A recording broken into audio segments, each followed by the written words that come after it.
नमस्कार दोस्तों, स्वागत है आप सभी का आज के मुख्य समाचार के इस वीडियो में, जहां हम आपके लिए हर दिन लेकर आते हैं देश और दुनिया की तमाम बड़ी खबरें। एक एक करके 50 बड़ी खबरों को सिर्फ 10 मिनट में जानेंगे। वीडियो के साथ अंत तक बने रहे। साथ ही आपसे एक छोटी सी रिक्वेस्ट है, अगर आपने अभी तक इस वीडियो को लाइक नहीं किया तो लाइक जरूर कर दे। साथ ही वीडियो के नीचे दिए गए इस लाल रंग के सब्सक्राइब बटन को जरूर दबा लें और इस घंटी को भी दबाएं ताकि आपको दिन भर की बड़ी खबरों की जानकारी लगातार मिलती रहे। तो चलिए दोस्तों, वीडियो को फटाफट शुरू करते हैं। सरकार के इस कदम से महंगे होंगे सोलर पैनल और इन्वर्टर, बिजली के भी बढ़ जाएंगे दाम, ये है असली वजह। जी हाँ, सोलर पैनल और इसमें लगने वाले सामान जैसे कि मॉड्यूल और इन्वर्टर पर सरकार ने जीएसटी की दर बढ़ा दी है। इससे माना जा रहा है कि सोलर से पैदा होने वाली बिजली की दर 10 पैसे प्रति यूनिट तक बढ़ जाएगी। सोलर पैनल और उससे जुड़े कंपोनेंट पर जीएसटी की बढ़ी दर लागू हो गई है। इसका फैसला जीएसटी काउंसिल की बैठक में लिया था। काउंसिल ने एक मत से रिन्यूएबल एनर्जी डिवाइस और पार्ट्स पर जीएसटी को 5% से बढ़ाकर 12% कर दिया है। एक्सपर्ट के मुताबिक सोलर पैनल पर बढ़े जीएसटी से 4.5% तक पैनल आदि का कैपिटल कॉस्ट बढ़ जाएगा। आने वाले दिनों में सोलर बिजली की रेट और बढ़ सकती है, क्योंकि विदेशों से मंगाए जा रहे सोलर पैनल आदि के दाम बढ़े हैं। साथ ही देश में कमोडिटी के दाम बढ़ने का असर भी सोलर एनर्जी पर देखा जा सकता है। और अगली बड़ी खबर की बात करें,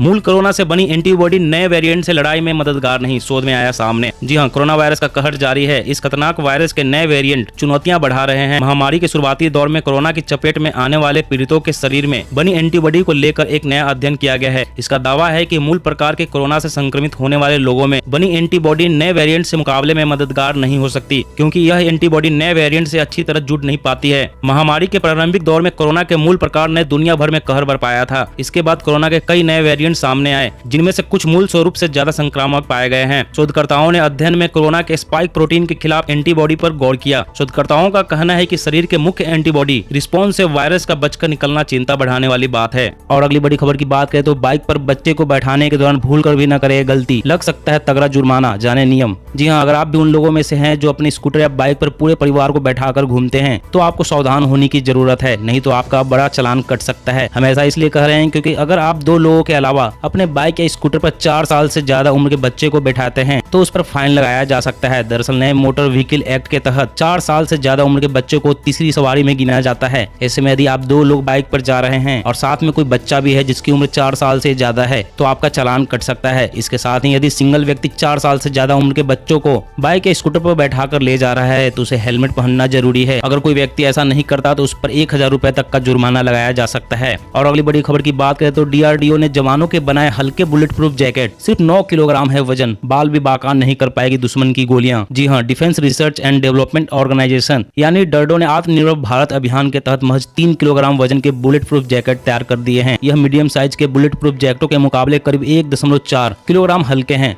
डरडो की यह कामयाबी कितनी बड़ी है इसका अंदाजा इसी से लगाया जा सकता है कि बुलेट प्रूफ जैकेट के वजन में कुछ ग्राम की कमी भी बहुत बड़ी बात होती है, लेकिन इसके बनाए जैकेट 1400 ग्राम तक हल्के हैं। भारत बुलेट प्रूफ जैकेटों के लिए आयात पर निर्भर है, लिहाजा इससे देश न सिर्फ इसके मामले में आत्मनिर्भरता की तरफ बढ़ेगा बल्कि क्वालिटी भी बेहतरीन होगी। इस जैकेट का टेस्ट सफल रहा है और यह BIS स्टैंडर्ड पर पूरी तरह से खरा उतरा है। और अगली बड़ी खबर की बात करें तो कटे फटे नोट पर आई बड़ी खुशखबरी। ग्राहकों के लिए आरबीआई ने सभी बैंक को दिए ये निर्देश, अब आसानी से करवा सकेंगे एक्सचेंज। जी हाँ, अक्सर एटीएम से कटे फटे नोट निकल आते हैं और फिर लोग परेशान हो जाते हैं। लोग सोच में पड़ जाते हैं कि अब इस नोट का क्या किया जाए। किसी दुकान वाले को देने पर वे लेने से इनकार कर देते हैं, लेकिन अगर कभी आपके साथ ये मामला होता है तो फिर बिल्कुल घबराए नहीं, आप आसानी से कटे फटे नोट को बदल सकते हैं। आरबीआई का नियम साफ कहता है, अगर एटीएम से कटे फटे नोट निकलते हैं तो बैंक बदलने से इनकार नहीं कर सकता है। एटीएम से निकले कटे फटे नोट को आप उस बैंक में ले जाइए जिस बैंक से वो एटीएम लिंक्ड है। वहां जाकर आपको एक एप्लीकेशन लिखनी होगी। एप्लीकेशन के साथ एटीएम से निकला उस स्लिप की कॉपी भी लगानी होती है। अगर स्लिप नहीं निकली है तो फिर मोबाइल पर आए ट्रांजैक्शन डिटेल की जानकारी देनी होगी।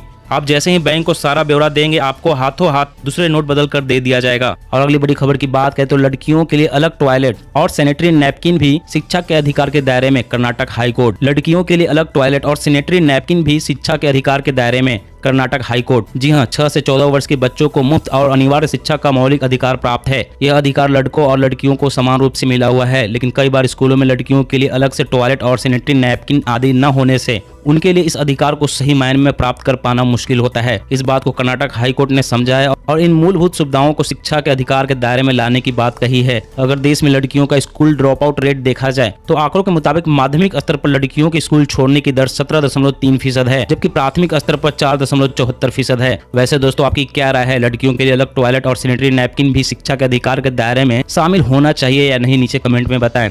कोरोना के इलाज में गेम चेंजर साबित होगी मर्क की टैबलेट। छोटी सी दवा मौत का खतरा कर देगी आधा। जी हां, मर्क एंड कंपनी द्वारा विकसित एक एक्सपेरिमेंटल एंटीवायरस टैबलेट गंभीर कोरोना के जोखिम वाले लोगों के लिए मरने या अस्पताल में भर्ती होने की संभावना को आधा कर सकती है। डेटा के अनुसार विशेषज्ञों ने वायरस के इलाज में संभावित सफलता के रूप में इसका स्वागत किया। अगर इसे ऑथोरिटी मिलती है तो एक कोरोना वायरस की पहली ओरल एंटीवायरल दवा होगी। कंपनी ने कहा कि वे जल्द से जल्द इस टैबलेट के जरिए अमेरिकी आपातकालीन उपयोग प्राधिकरण की तलाश करने और दुनिया भर में रेगुलेटर एप्लीकेशन को बनाने की योजना बना रहे हैं। Johns Hopkins Center for Health Security के वरिष्ठ विद्वान ने कहा कि ये दवा कोरोना की लड़ाई में गेम चेंजिंग साबित हो सकती है। मर्क ने कहा कि वह इस साल के अंत तक इस दवा की 1 करोड़ कोर्स तैयार करेगी। आगे जाकर इनकी संख्या और बढ़ाई जाएगी। और अगली बड़ी खबर की बात करें तो चीन अब तिब्बत के लोगों को जबरन सेना में कर रहा है भर्ती। ट्रेनिंग देकर LAC पर भारत के खिलाफ करेगा तैनात। जी हाँ, वास्तविक नियंत्रण रेखा में लगातार मिल रही नाकामयाबी और परेशानी के बाद अब चीन नई चाल चलने की फिराक में है। चीन ने तिब्बत के लिए एक खास कानून निकाला है, जिसके अंतर्गत भारत के साथ लगते तिब्बत के इलाकों में रहने वाले लोगों को हर घर से 18 से 40 साल तक के उम्र के एक व्यक्ति को चीनी मिलिशिया में शामिल होना जरूरी होगा। ये अनिवार्यता चीनी नागरिकों के लिए नहीं बल्कि तिब्बत के लोगों पर जबरन थोपा जा रहा है। पेंगांग के दक्षिणी छोर पर भारतीय स्पेशल फ्रंटियर फोर्स के कब्जे के बाद से ही चीन ने तिब्बतियों की मिलिशिया फोर्स तैयार करने में तेजी लाई है। तिब्बतियों को अपनी सेना में शामिल करके भारत के खिलाफ स्पेशल ऑपरेशन चलाने की योजना है। इस योजना में अगर तिब्बती सैनिक मारे जाते हैं तो चीन आसानी से दुनिया को कह सकेगा कि तिब्बती अपनी मातृभूमि चीन को बचाने के लिए शहीद हुए हैं। और अगली बड़ी खबर की बात करें तो सिक्किम में 1 जनवरी से बोतल बंद पानी पर लगेगा बैन। सीएम तामंग बोले राज्य में प्राकृतिक रूप से स्वच्छ जल मौजूद है। जी हां, सिक्किम में 1 जनवरी 2022 से बोतल बंद पानी पर पूरी तरह से प्रतिबंध हो जाएगा। राज्य के मुख्यमंत्री ने इसका ऐलान किया। उन्होंने कहा कि हिमालय राज्य में 1 जनवरी 2022 से पैकेज्ड मिनरल वाटर पर प्रतिबंध लगा दिया जाएगा। राज्य में ताजा और अच्छी गुणवत्ता वाली पेयजल प्रदान किया जाएगा। मुख्यमंत्री ने अपने संबोधन के दौरान यह भी कहा कि प्रतिबंध लागू होने के बाद लोग प्राकृतिक संसाधनों से पानी का चुनाव करेंगे, जो प्लास्टिक की बोतलों में उपलब्ध पानी की तुलना में कहीं अधिक स्वास्थ्यवर्धक होगा। उन्होंने कहा कि सिक्किम में अब सभी को मिनरल वाटर की बोतलों से दूर रहना होगा और प्राकृतिक जल संसाधनों को चुनना होगा। और अगली बड़ी खबर की बात करें तो भूल जाइए कार्ड। अब UPI ऐप के जरिए QR कोड स्कैन कर ATM से निकाल सकेंगे पैसे। जी हां, अब जल्द ही आप बिना डेबिट कार्ड के भी ATM से पैसे निकाल सकेंगे। दरअसल ATM बनाने वाली कंपनी NCR कॉर्पोरेशन ने UPI प्लेटफॉर्म पर आधारित पहला interoperable cardless cash withdrawal solution launch किया है। इसके माध्यम से UPI ऐप के जरिए QR कोड स्कैन करके ATM से पैसा निकाला जा सकता है। इस खास सुविधा वाले ATM इंस्टॉल करने के लिए सिटी यूनियन बैंक ने NCR कॉर्पोरेशन से हाथ मिलाया है। बैंक ने अभी तक 1500 से ज्यादा ATM को इस सुविधा के लिए अपग्रेड कर दिया है। और अगली बड़ी खबर की बात करें तो इन चीजों को खाने के बाद ही दूध पीने की गलती तो शरीर में हो सकते हैं रिएक्शन। जी हां, दूध को पूर्ण आहार की श्रेणी में रखा जाता है, लेकिन तमाम लोग दूध के साथ केला, ब्रेड, बटर आदि तमाम चीजें लेते हैं। आयुर्वेद के मुताबिक ये ठीक नहीं है, इससे आप परेशानी में पड़ सकते हैं। मछली को दूध या दही दोनों के साथ खाने से बचना चाहिए। इससे पेट में दर्द, फूड पॉइजनिंग और शरीर से कभी न हटने वाले सफेद दाग की समस्या हो सकती है। वहीं तमाम लोग सुबह नाश्ते के समय ब्रेड, बटर और दूध लेते हैं, लेकिन ब्रेड और बटर दोनों ही चीजें दूध के साथ लेना ठीक नहीं होता। वहीं बटर काफी नमकीन होता है। दूध के साथ नमकीन चीजों का सेवन करने से दांत खाज का खतरा बढ़ जाता है, इसलिए दूध के साथ तला भुना नमकीन भी ना खाएं। अगर आपने मूली का सेवन किया है तो इसके बाद दूध ना पिए। मूली और दूध के बीच करीब 8 घंटे का अंतर होना चाहिए। मूली के बाद दूध पीने से स्किन संबंधी परेशानियां हो सकती है।